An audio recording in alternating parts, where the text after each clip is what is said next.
Thomas Watson.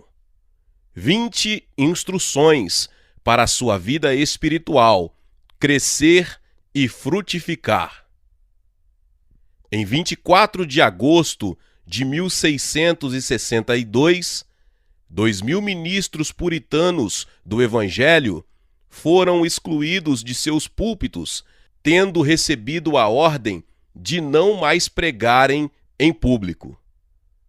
O ato de uniformidade baixado pelo parlamento inglês, conhecido pelos evangélicos como a Grande Ejeção, pairava sobre a Inglaterra como uma nuvem espessa. Muitos líderes eclesiásticos da Igreja Anglicana, a religião oficial, estavam forçando os puritanos a cessarem suas prédicas ou a se moldarem à adoração litúrgica decretada por lei. Muitos ministros preferiam o silêncio à transigência. Com olhos marejados de lágrimas, milhares de cristãos humildes ouviram seu último sermão no domingo imediatamente anterior à data em que o ato se tornaria lei. E naquele último domingo de liberdade, os ministros puritanos provavelmente pregaram os seus melhores sermões. O sermão que passamos a transcrever de modo um tanto abreviado foi pregado por Thomas Watson a seu pequeno rebanho. Antes que eu me vá, devo oferecer alguns conselhos e orientações para vossas almas. Eis aqui as 20 instruções que tenho a dar a cada um de vós, para as quais desejo a mais especial atenção. Primeira instrução: antes de tudo, observa tuas horas constantes de oração a Deus diariamente. O homem piedoso é homem separado. Salmo 4:3. Não apenas porque Deus o separou por eleição, mas também porque ele mesmo se separa por devoção. Inicia o dia com Deus, visita-o pela manhã, antes de fazeres qualquer coisa. Lê as Escrituras, pois elas são, ao mesmo tempo, um espelho que mostra as tuas manchas e um lavatório, onde podes branquear essas máculas. Adentra ao céu diariamente em oração. Segunda instrução: coleciona bons livros em casa. Os livros de qualidade são como fontes que contêm a água da vida, com a qual poderás refrigerar-te. Quando descobrires um arrepio de frio em tua alma, lê esses livros, onde poderás ficar familiarizado com aquelas verdades que aquecem e afetam o coração. Terceira instrução: tem cuidado com as más companhias. Evita qualquer familiaridade desnecessária com os pecadores. Ninguém pode apanhar a saúde de outrem, mas pode-se apanhar doenças. E a doença do pecado é altamente transmissível. Visto não podermos melhorar os outros, a menos tenhamos o cuidado de que eles não nos façam piores.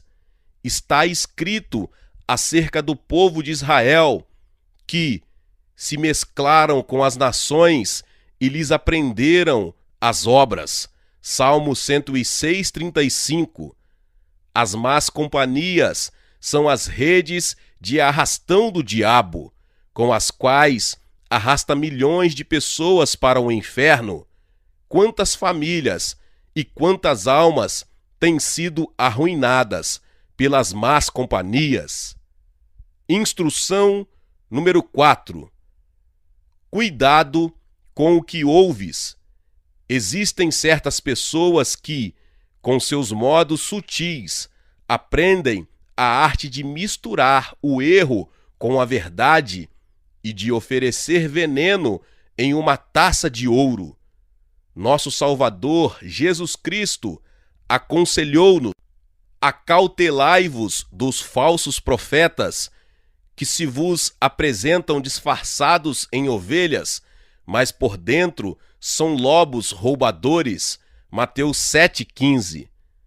Sê como aqueles bereanos que examinam as Escrituras para verificar se de fato as coisas eram como lhes foram anunciadas.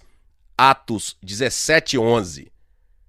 Aos crentes é mister um ouvido discernidor e uma língua crítica que possam distinguir entre a verdade e o erro e ver a diferença entre o banquete oferecido por Deus e o guisado colocado à sua frente pelo diabo.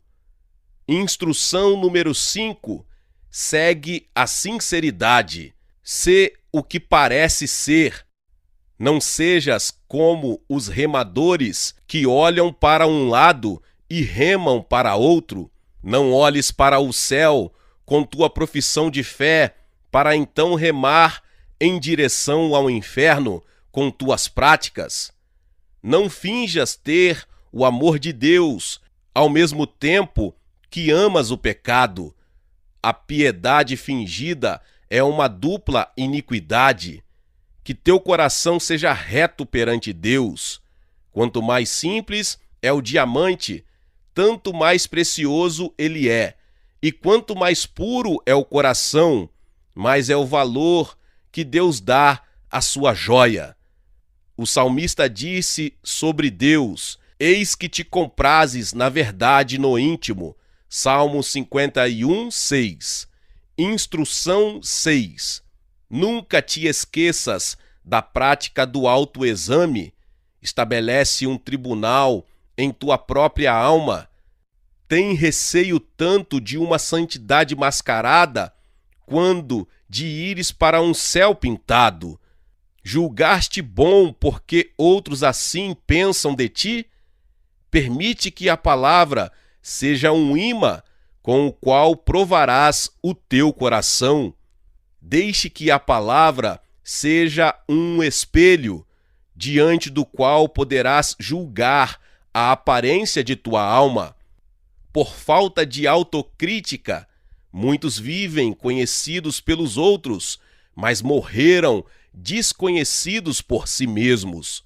De noite indago o meu íntimo, disse o salmista, Salmo 77, 6. Instrução 7. Mantém vigilância quanto à tua vida espiritual. O coração é um instrumento sutil que gosta de sorver a vaidade, e se não usarmos de cautela, atrai-nos como uma isca para o pecado. O crente precisa estar constantemente alerta. Nosso coração se assemelha a uma pessoa suspeita. Fica de olho nele, observa o teu coração continuamente, pois é um traidor em teu próprio peito. Todos os dias deves montar guarda e vigiar. Se dormires, aí está a oportunidade para as tentações diabólicas. Instrução número 8. O povo de Deus deve reunir-se com frequência. As pombas de Cristo devem andar unidas. Assim, um crente ajudará a aquecer ao outro. Um conselho pode efetuar tanto bem quanto uma pregação. Então, os que temiam ao Senhor falavam uns aos outros. Malaquias 3,16. Quando um crente profere a palavra certa no tempo oportuno, derrama sobre o outro o óleo santo que faz brilhar com maior fulgor a lâmpada do mais fraco. Os biólogos já notaram que há certa simpatia entre as plantas. Algumas produzem melhor quando crescem perto de outras plantas. Semelhantemente, esta é a verdade no terreno espiritual. Os santos são como árvores de santidade. Medram melhor na piedade quando crescem juntos. Instrução 9. Que o teu coração seja elevado acima do mundo. Pensai nas coisas lá do alto. Colossenses 3:2. Podemos ver o reflexo da lua na superfície da água, mas ela mesma está acima no firmamento. Assim também, ainda que o crente ande aqui embaixo, o seu coração deve estar fixado nas glórias do alto. Aqueles cujos corações se elevam acima das coisas deste mundo não ficam aprisionados com os vexames e desassossegos que outros experimentam, mas antes vivem plenos de alegria e de contentamento. Instrução número 10. Consola-te com as promessas de Deus. As promessas são grandes suportes para a fé, que vive nas promessas do mesmo modo que o peixe que vive na água. As promessas de Deus são quais balsas flutuantes que nos impedem de afundar quando entramos nas águas da aflição. Instrução número 11. Não sejas ocioso, mas trabalha para ganhar o teu sustento. Estou certo de que o mesmo Deus me disse: lembra-te do dia de sábado para o santificar. Também disse: 6 dias trabalharás e farás toda a tua obra. Deus jamais apoiou qualquer ociosidade. Paulo observou: estamos informados de que entre vós há pessoas que andam desordenadamente, não trabalhando, antes se intrometem na vida alheia. A elas, porém, determinamos e exortamos no Senhor Jesus Cristo que, trabalhando tranquilamente, comam o seu próprio pão. 2 Tessalonicenses 3, 11 e 12. Instrução número 12. Ajunta a primeira tábua da lei à segunda, isto é, piedade para com Deus e equidade para com o próximo. O apóstolo Paulo reúne essas duas ideias em um só versículo. Vivamos no presente século, justa e piedosamente. Tito 2,12. A justiça se refere à moralidade, a piedade diz respeito à santidade. Alguns simulam ter fé, mas não têm obras. Outros têm obras, mas não têm fé. Alguns se consideram zelosos de Deus, mas não são justos em seus tratos. Outros são justos no que fazem, mas não têm a menor fagulha de zelo para com Deus. Instrução 13. Em teu andar perante os outros, une a inocência à prudência. Sede, portanto, prudentes como as serpentes e simples como as pombas. Mateus 10,16. Devemos incluir a inocência em nossa sabedoria, pois, do outro modo, tal sabedoria não passará de astúcia. E precisamos incluir sabedoria em nossa inocência, pois, do contrário, nossa inocência será apenas fraqueza. Convém que sejamos tão inofensivos como as pombas, para que não causemos danos aos outros e que tenhamos a prudência das serpentes, a fim de que os outros não abusem de nós, nem nos manipulem. Instrução 14. Tenha mais medo do pecado do que dos sofrimentos. A alma pode manter-se tranquila, porém, quando um homem peca voluntariamente, perde toda a sua paz. Aquele que comete um pecado para evitar o sofrimento assemelha-se ao indivíduo que permite sua cabeça ser ferida para evitar danos ao seu pescoço e capacete. Instrução 15. Foge da idolatria.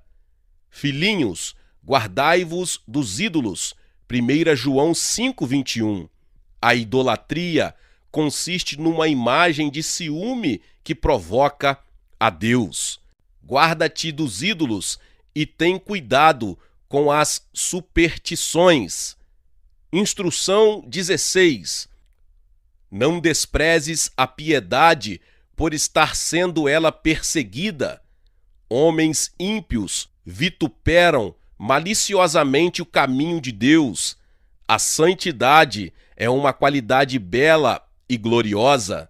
Chegará o tempo quando os ímpios desejarão ver algo dessa santidade que agora desprezam, mas estarão tão removidos dela como agora estão longe de desejá-la. Instrução 17. Não dá valor ao pecado por estar altamente na moda. Não julga o pecado como coisa apreciável só porque a maioria segue tal caminho. Pensamos bem sobre uma praga só porque ela se torna tão generalizada e atinge a tantos? E não sejais cúmplices nas obras infrutíferas das trevas, antes, porém, reprovai-as. Efésios 5:11. Instrução número 18. No que diz respeito à vida cristã, serve a Deus com todas as tuas forças. Deveríamos fazer por nosso Deus tudo quanto está no nosso alcance. Deveríamos servi-lo com toda a nossa energia, posto que a sepultura está tão perto e ali ninguém ora nem se arrepende.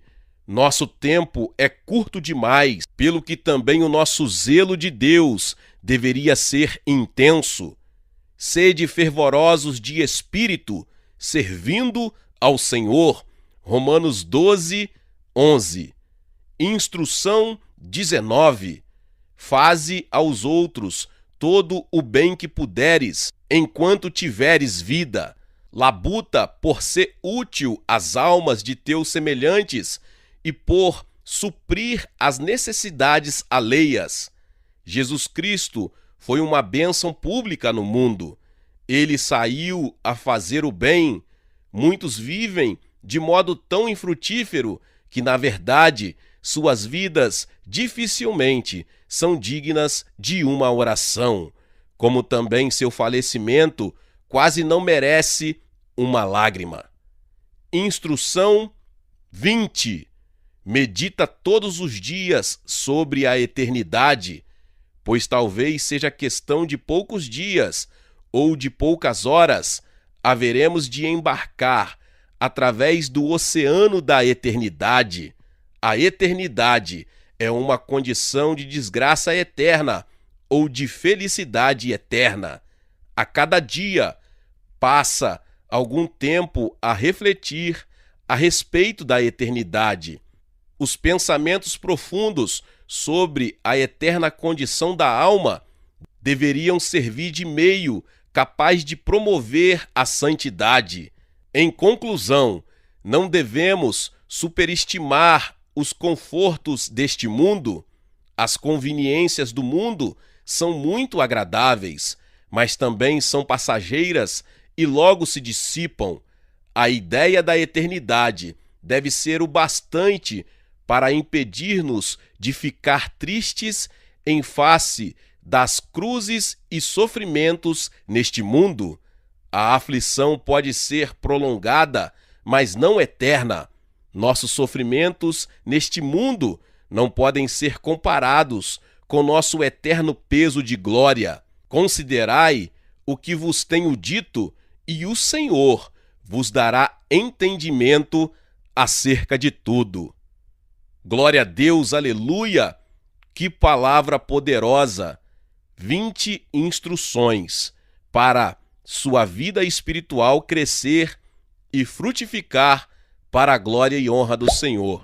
Meus irmãos e irmãs, se você chegou até aqui e ainda não é inscrito aqui no canal, se inscreva aqui no canal e ative o sininho das notificações. Todos os dias são postados vídeos abençoados aqui no canal para te abençoar. Deixe também o seu like. E não se esqueça de compartilhar este vídeo com mais pessoas. Nos vemos nos próximos vídeos. Amém!